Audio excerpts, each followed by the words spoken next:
I charge $750 to $1,000 per UGC video now, and here's the 3-step progression that I use to go from beginner to landing 4-figure brand deals in about 9 months. And I was working full time, so you can probably do this a little bit quicker. Now, the first step is obviously the beginner stage. What do you charge as a beginner?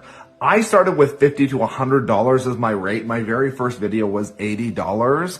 But the problem about social media is now you see all these creators saying, no, you can start at $500 a video, $600 a video as a new creator. You can get retainer this, retainer that. You gotta cut through the noise, okay? As a beginner, you're learning very, very important skills. You don't want to be doing 5 revisions for a $500 client because they're never going to hire you again. You want to start with $50 to $100 clients that are going to hire you continuously, and then you raise your rate as you go. So don't be afraid to be a beginner in this space. Everybody starts somewhere. Now, it's really important to know that going from beginner to this intermediate, this middle stage is probably the hardest jump. This scarcity mindset is keeping you broke, thinking that if you raise your rates that all the gigs will dry up, that brands won't hire you. You have this imposter syndrome that maybe you can't charge $250 to $300 a video, and you need to get rid of that, okay? You need to raise your rates based on demand, not your skill. Now, what does that mean?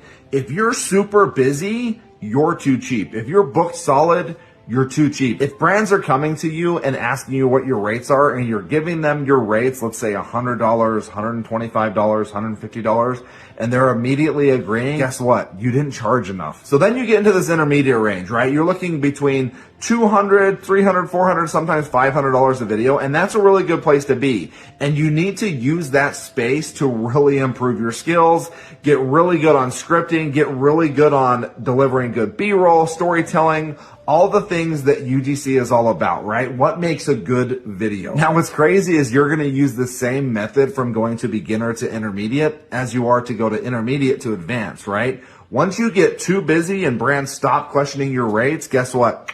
It's time to jack those prices up again. So if you use this strategy and you use this mindset to raise your prices, you can very easily get to that $750 to $1,000, sometimes more per video, and you're just going to continue to scale your business.